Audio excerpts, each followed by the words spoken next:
right, guys, quick little post-Thanksgiving video. We got the big video game awards coming up. Game of the year, all 31 categories or whatever it is, 21, 31, I forget. But yeah, so this is the first year I feel like I've played everything that's on the catalog of nominees. So I feel like I have a pretty good say. Like, I feel like I kind of know what I'm talking about here.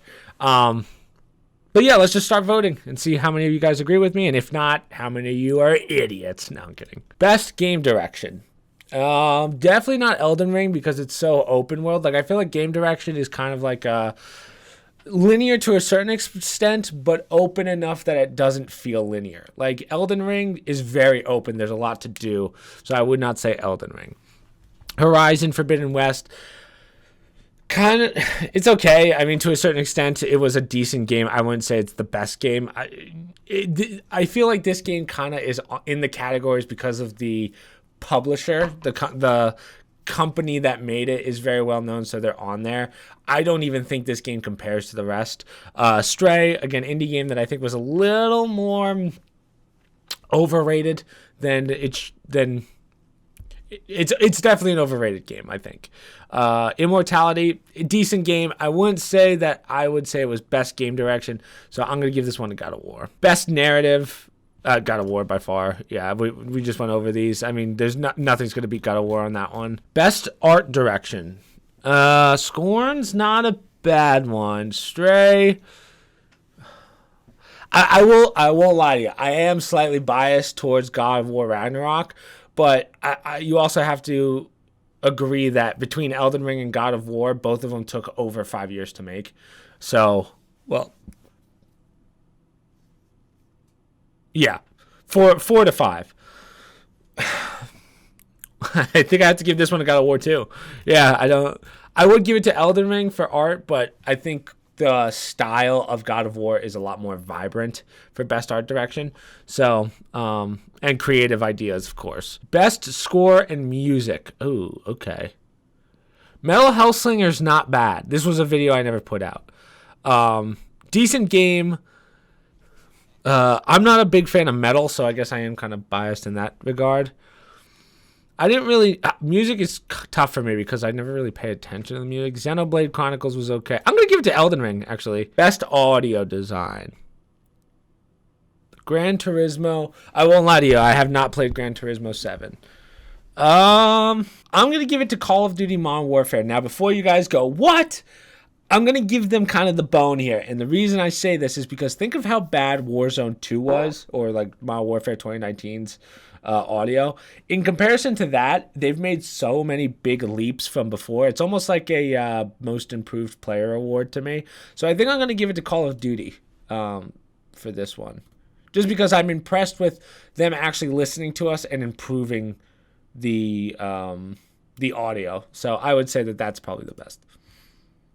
Best performance, God of War. I mean, no question. No question about it. I didn't even look at the other ones, but I'm telling you, no one's beating that one. Games for impact. For thought-provoking game with a pro-social meaning or message. Ugh, okay. Endless Extinction is Forever. That wasn't bad. Citizen Sleeper was okay at best for games of impact. I'm trying to think of which one of these really messed me up where I was like, oh, wow. I mean, I guess As Dusk Falls. But here's the problem with As Dusk Falls. I feel like because there's so many multiple endings with that, I feel like it's almost like you throw a lot of shit at the fan to get this award. So I feel like it's almost like cheating. A Memoir Blue was decent, but I think I'm confusing this with I Was a Teenage EXO. I remember. Yeah. This one I did play. This was a decent one, but I don't think it had that much meaning to me. In fact, I think I got bored of it over an hour. I'm gonna give it to Endling Extinction. This was actually pretty decent. I can only kind of look at it from the gameplay perspective because, and I know that's not what the category is for, but like out of all these games, the ones that I liked the most was Endling. So from a thought-provoking perspective, I can't really remember, or pro-social, whatever the award is, but I do feel like that one hit me in the feels the most. And for those of you that played that game, you understand. Best ongoing: Final Fantasy, Fortnite, Genshin Impact, Apex Legends, Destiny 2. Obviously I've played all of these, but best ongoing, I'm gonna have to give it to Destiny, just because they're always coming out with new content, even though the game is 3+ years old. It's a free-to-play game. You just have to pay for the DLC, which isn't full price. They've actually done a very good job with that game in the sense of promotion and not making it so that we are like, oh man, do I really have to pay again? Like that kind of stuff. So I would say that that's the best ongoing game. Best indie. Ooh, this is tough. Tunic was phenomenal. I did like Tunic. Neon White's amazing. Cult of the Lamb. Sinfu, I didn't play. Stray, again, I do think it's just very overrated, and I think people are going to vote. Stray was cute. That was it. I'm going to be honest with you. I'm sorry if some of you don't want to hear that, but that's really all it was. I'm going to give it to Neon White because this was one of the best indie games I've played. There's a couple more I would put on there, like the Last Hero of Nostalgia, which we played a couple weeks ago, which is phenomenal. I'd have to go back through my YouTube videos and see which games I would put up there, but Sifu I've never played it, so I don't know. Cult of the Lamb is good, but it's a little too much management for me. I guess if you're basing it on things that they give you in options, yeah, that's a good game, but that's another one. It's a dungeon crawler that kind of has like a twist to it. So I would say it's like the best creative indie game I've seen in a while, but Neon White definitely takes the cake on that one. Best mobile game. Now, I don't play mobile games, but definitely not Diablo Immortal, Apex Legends, Marvel Snap, Tower of Fantasy. This one, I won't lie to you, I'm kind of just throwing at the wall. These are all gacha games, except for... I won't give it to these two because they're gacha games. Marvel Snap, I hear, is pretty rough. But I am a Marvel fan, so I am going to throw it there, even though I'm sure this is the game that actually deserves it. But can't be that biased, even though I'm voting based on Marvel. Best community support. It's got to be Destiny. It's got to be Destiny 2. Innovation in accessibility. Recognizing software and/or hardware that is pushing the medium forward by addressing features technology. Oh, okay. So which one has done the most? Last of Us Part 1? No. The Quarry? Return to Monkey Island? I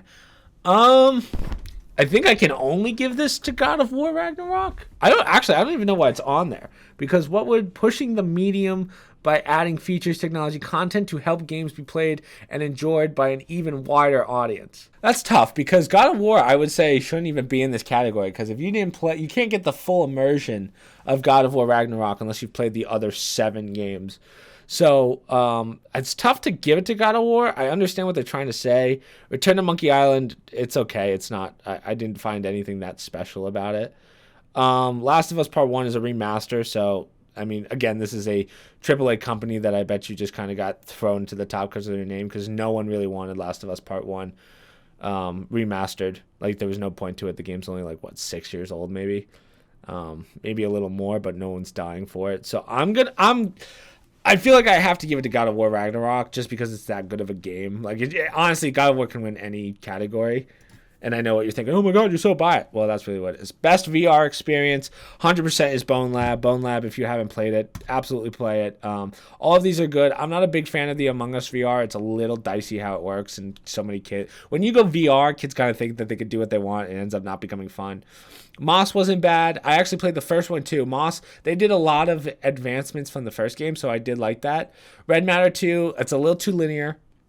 And After the Fall is a phenomenal game to play with friends. If you don't have friends to play with, it's like, oh my God, this is crazy. But After the Fall doesn't have the replay value that Bone Labs has, so that's why I have to give it to Bone Labs. But After the Fall, if Jason, Grant, and Matt got After the Fall, it would probably be the only game we play. It's so good. We'd probably play through that campaign multiple times. Best action game. Bayonetta 3, I have not played yet. Call of Duty Modern Warfare. Teenage Mutant Ninja Turtles. Sifu. Neon White. Best action game? Man, it's so weird because they're very different games, each single one of them. I have not played Bayonetta 3. I do like the Bayonetta series, but I can't vote for that one. I think Call of Duty is going to win this one. And, well, what am I saying? Warzone 2 is so much fun. For those of you that haven't played it yet, we actually haven't done any streams because we're finishing up Ragnarok. But, dude, Warzone 2 is such an improvement from Warzone 1 that I didn't even think would happen. So, yeah, it's going to win in my eyes, so I'm happy with it. Best action adventure game. I mean, absolutely God of War. We're not even going to go through the other ones. Tunic's definitely underrated. I would have given this a game, like, it's a good indie game. I don't know if it's the best, but it's definitely like top 10 I've played this year. So strongly recommend Tunic if you haven't played it. Best role-playing game, best RPG. I mean, all of these are runners up. Elden Rings, whatever. Live Alive, decent, not like the best RPG. Triangle Strategy, not a huge fan. Xenoblade Chronicles is probably number 2 on this, like the real runner-up. Xenoblade Chronicles 3, very good game, just it's a little long-winded, to say the least. Best fighting game. Oh, God, Multiverse? Ugh. DNF Duel's really good. JoJo's Bizarre Adventure was good.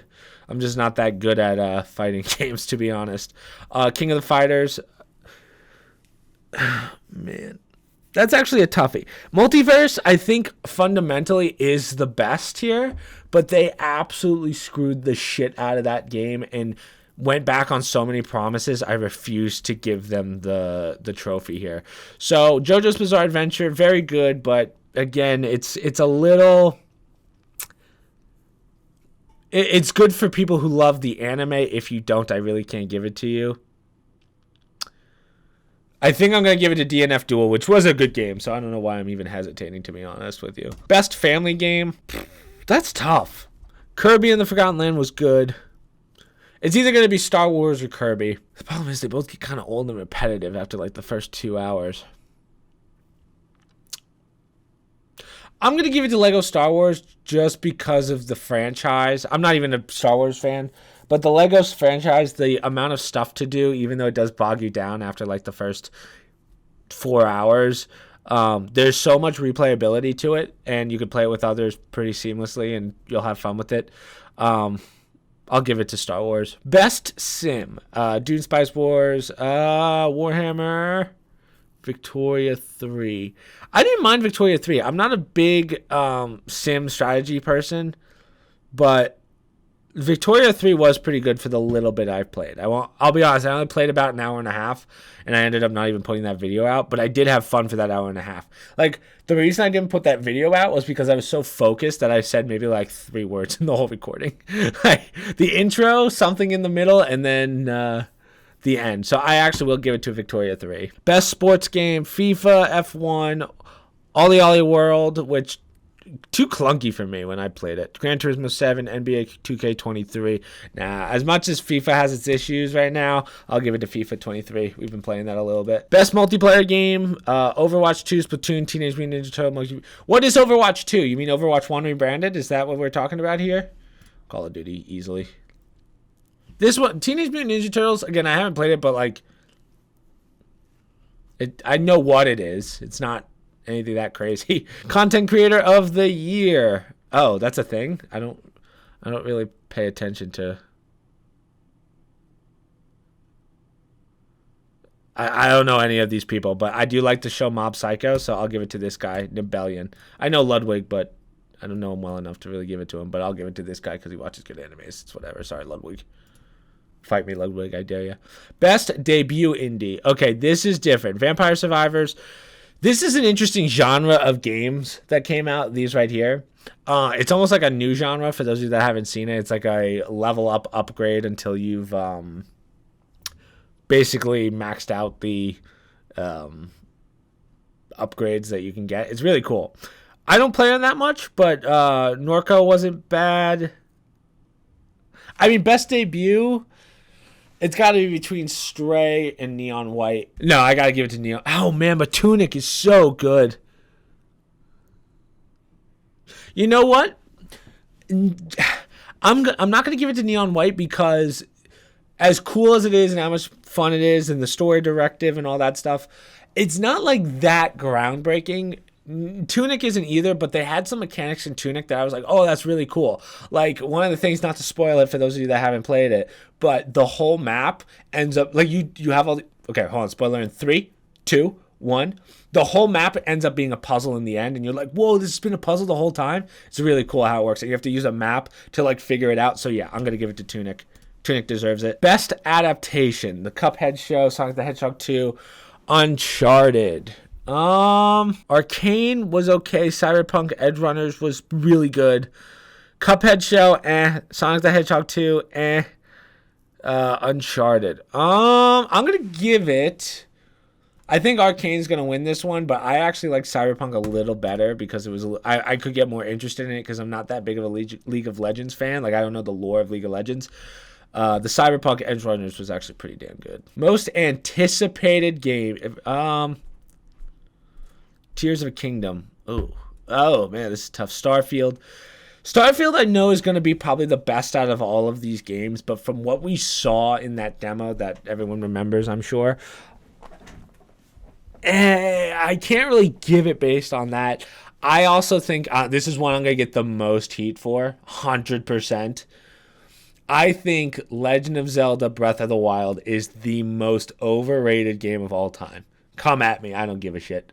I'll fist fight all of you. But it's so not Zelda, in my opinion. You just took an open world and threw Zelda characters in, and that's it. It was a cool game, but it wasn't Zelda. I said it. So I'm actually going to give it to Hogwarts Legacy. I'm actually pretty pumped for that game. And I'm not even that big of a Hogwarts fan or Harry Potter fan. Best esports game. Counter-Strike. I mean, we got to go back to our roots. Come on. Counter-Strike. It's the better Valorant. Best esports athlete. I don't know any of the. I'm going to choose this Faker guy because Alan likes Faker. I don't know professionals. Best esports team.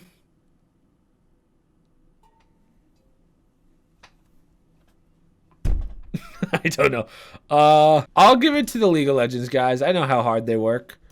Not that they all don't work hard. Best esports coach. I'm going to give it to this guy because he seems to be the oldest one there, which means the most experience. So I'm going to go with that, even though this guy looks pretty serious. Best esports event, Evo. I mean, just look at this thing. The Valorant Championships. Look at that trophy, dude. That's a sick trophy. I don't know any of these. I'm honest to God, I'm voting on a trophy right now. Yeah, I'll give it to the Valorant Championships. That's a sick trophy. Okay, and now, view categories. The only one we haven't done, Game of the Year. Now, this is by far the hardest decision I have to make. All of these were good games, except for Horizon. I don't know why. Again, that's like a publisher that's just well known, so they threw it in there because it's their biggest game. Get that shit out of here. It comes down to Elden Ring and God of War. Let's be honest. The rest all are subpar compared to those two games, right? Elden Ring, as someone who is arguably a professional Dark Souls player, by far one of the best Souls games, if not the best Souls game we've had. It's also amazing how innovative that game is, from like taking the Dark Souls and Sekiro's and Bloodborne route and turning it into what's more so an open world, less linear, and still making the game feel as nice as possible. But I'm going to tell you why I'm going to give this to God of War. Elden Ring, if you did everything, which is what I did, platinumed it, killed every single boss in the game, found all the secrets, collected everything, Elden Ring gets to a point where the dungeons that aren't part of the main game become the same over and over again. Like, you'll end up fighting the same boss in a different variant. To a certain extent, there's only so much you can do with Elden Ring, so I get it.